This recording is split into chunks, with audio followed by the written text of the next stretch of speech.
আজকে আমি আলোচনা করব জয়নগর লোকসভা 7টি বিধানসভার ভিত্তিক কোন দল এগিয়ে আছে। এখানে 7টা বিধানসভার মধ্যে টিএমসি 7-এর মধ্যে 7টাই আছে এবং অন্যান্য দল এখানে শূন্য আসন পায়। জয়নগর লোকসভার প্রথম বিধানসভা হলো মগরাহাট বিধানসভা, মগরাহাট পূর্ব বিধানসভা। এখানে টিএমসি প্রতিমা মণ্ডল তিনি ভোট পান 1,09,810টি ভোট। বিজেপির প্রার্থী অশোক কান্ডারি তিনি ভোট পান 62,939 এবং আইএসএফের হলো মেঘনাথ হালদার তিনি ভোট পান 3,716টি এবং লেট ফ্রম তিনি ভোট পান 20,000-এর মতো। তারপরের বিধানসভা ক্যানিং পূর্ব, শওকত মোল্লার বিধানসভা এলাকা। এখানে টিএমসি প্রতিমা মণ্ডল ভোট পায় 1,84,569 ভোট। বিজেপি পায় অশোক কান্ডারি 18,345। আইএসএফ ভোট পায় মেঘনাথ হালদার তিনি ভোট পায় 17,516। এলএফ মানে এই বামফ্রম সাথে যুক্ত সমরেন্দ্রনাথ মণ্ডল তিনি পায় 1,342 ভোটে এগিয়ে থাকে। এখানে মোট প্রথম স্থান অধিকার করে টিএমসি প্রার্থী।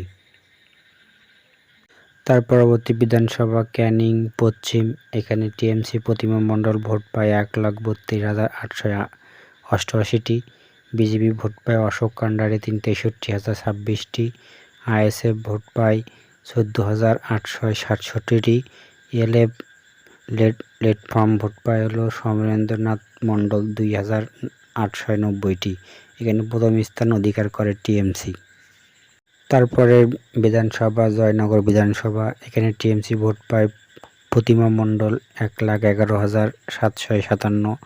বিজেপি ভোট পায় অশোক কান্ডারি তিনি 69,467টি। আইএসএফ ভোট পায় মেঘনাথ হালদার তিনি ভোট পান 4,436টি। লেট ফ্রম ভোট পায় হলো সমরেন্দ্রনাথ মণ্ডল তিনি ভোট পান 5,848টি। এখানে প্রথম স্থান অধিকার করে টিএমসি প্রতিমা মণ্ডল। তার পরবর্তী বিধানসভা কুলতলি বিধানসভা। এখানে টিএমসি প্রতিমা মণ্ডল ভোট পায় 1,18,358টি। বিজেপি ভোট পায় অশোক কান্ডারি 69,991টি। আইএসএফ ভোট পায় মেঘনাথ হালদার 9,306টি। এলএফ মানে বাম সমর্থিত দল 3,734টি। এখানে প্রথম স্থান অধিকার করে টিএমসির প্রতিমা মণ্ডল এগিয়ে থাকে। তারপরের বিধানসভা বাসন্তী বিধানসভা। এখানে টিএমসি প্রতিমা মণ্ডল ভোট পায় 1,32,044টি।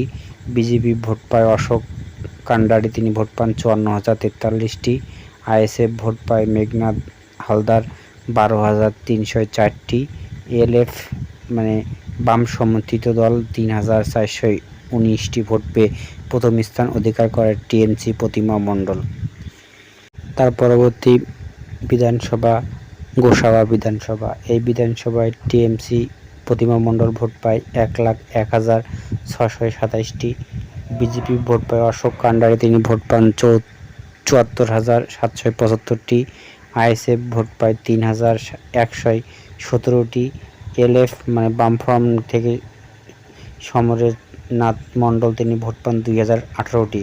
অর্থাৎ গোসাবা বিধানসভাটিকেও কিন্তু টিএমসির ভালো একটা লিড নিয়ে বিশাল একটা লিড নিয়ে এগিয়ে থাকে। জয়নগর লোকসভা 7টি বিধানসভার মধ্যে 7টিতে কিন্তু টিএমসি এগিয়ে আছে। এখানে টিএমসি থেকে প্রতিমা মণ্ডল তিনি ভোট পান 8,94,312 ভোট। তার হলো শতাংশ হলো 60.23%, বিশাল একটা ভোটে জয়লাভ করে। তার ভোট বৃদ্ধি পায় 2019 সাল থেকে 2024 সালে ভোট বৃদ্ধি পায় 4.19%। বিজেপি থেকে ভোটে দাঁড়ায় অশোক কান্ডারি তিনি ভোট পান 4,24,093টি। তার ভোট শতাংশ 28.6%, 60% এবং তার ভোট কমে যায় হলো 4%। এখানে প্রতিমা মণ্ডল 4,70,219 ভোটে জয়লাভ করে।